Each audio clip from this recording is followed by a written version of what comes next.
여러분 안녕하세요. 절세 매지션 환주의 유튜브에 오신 것을 환영합니다. 오늘 함께 살펴볼 세금 주제는 바로 세뱃돈과 관련된 이야기입니다. 궁금하시다고요? 그럼 시작하기 전에 구독, 좋아요 꼭 눌러주세요.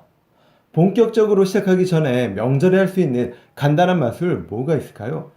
함께 보시죠.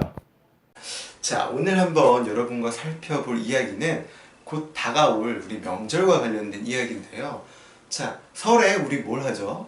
그렇죠. 어르신들 찾아가서 세배를 합니다. 세배라면 세뱃돈을 받죠. 그런데 이렇게 5만 원을 받을 줄 알았는데 만 원짜리를 받았을 경우, 근데 우리 부모님한테는 또 5만 원씩 받으신 분이 있을 때 용돈 한번 벌 수 있는 방법 있을까요? 자, 일단 제가 받지 못한 5만 원을 갖고 계신 분한테 잠깐 5만 원짜리 빌려달라고 이야기를 합니다. 그리고 재밌는 걸 보여드리겠다고 말씀을 드리는 거예요. 그리고 이렇게 한번 보여주는 겁니다. 5만 원을 반을 줬고요. 다시 한번 5만 원을 반을 줬고, 또 이렇게 5만 원짜리 반을 잘 줬습니다. 그리고 자, 손에 아무것도 없는데 잡고 훅 불어달라고 하는 거예요. 그리고 천천히 피면 5만 원짜리가 바뀝니다. 5만 원짜리가 이렇게 만 원짜리로 바뀌게 됩니다. 네, 그리고 만 원짜리를 드리시면 됩니다. 네, 그럼 저는 4만 원을 벌게 되겠죠. 한 대 맞을 수도 있습니다. 조심하시고요. 네, 어찌됐든 우리 고유의 명절 설이 다가오고 있습니다. 이 명절에 받는 세뱃돈과 관련된 세금 이야기, 오늘 그 세뱃돈에 관한 세금 이야기를 한번 진행해 보고자 합니다. 설 명절 세뱃돈 얼마씩 주셨습니까? 얼마쯤이 적당한지 물어본 설문조사 결과가 나왔습니다. 최민기 기자가 전해드리겠습니다. 설 연휴에 빠질 수 없지만 많이 주자니 주머니 사정이 부담되고 적게 주자니 눈치가 보이는 세뱃돈. 적정 수준은 어느 정도인지 직장인 1,600여 명에게 물었습니다.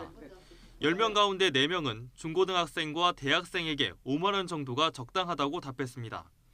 중고등학생에게 10만 원을 주겠다고 밝힌 직장인은 7%에 그쳤지만 대학생과 취업준비생에게 10만 원은 줘야 한다는 응답자는 32%에 달했습니다. 반대로 대학생 이상부터는 아예 세뱃돈을 줄 필요가 없다고 답한 직장인도 15%나 됐습니다. 초등학생에게는 대부분이 만 원 정도 주는 게 적당하다고 밝혔습니다. 조금 더 인심을 쓰더라도 3만 원을 넘게 주겠다는 직장인은 많지 않았습니다. 네, 기사 잘 봤습니다. 세뱃돈, 자, 결론부터 말씀드리면 증여세 과세될 수 있다 입니다. 네, 세뱃돈도 재산을 무상으로 받는 행위이기 때문에 증여세 과세 대상이 당연히 됩니다. 물론 다음에 표에서 보시는 바와 같이 증여세법상 미성년 자녀의 경우 부모 등 직계 존속으로부터 받은 돈은 10년에 2천만 원까지, 그리고 기타 친족으로부터 받은 돈은 10년에 1,000만 원까지는 세금이 없기 때문에 대부분의 경우는 해당이 되지 않습니다. 하지만 이런 세뱃돈이나 용돈을 쓰지 않고 계좌에 저축해 앞에서 말한 면세점을 초과하는 경우 증여세 신고 및 납부를 해야만 합니다. 통장에 조금씩 쌓인 돈이라 문제가 되지 않을 거라 생각하면 큰 코 다칠 수 있습니다. 물론 이렇게 저축한 돈을 본인의 학비나 생활비로 쓸 경우는 문제가 되지 않지만, 이렇게 모은 재산을 추후 부동산 취득자금으로 사용한다면 그 시점에 증여세 외에 가산세까지 부과돼 더 큰 세금을 내야 할 수도 있기 때문입니다.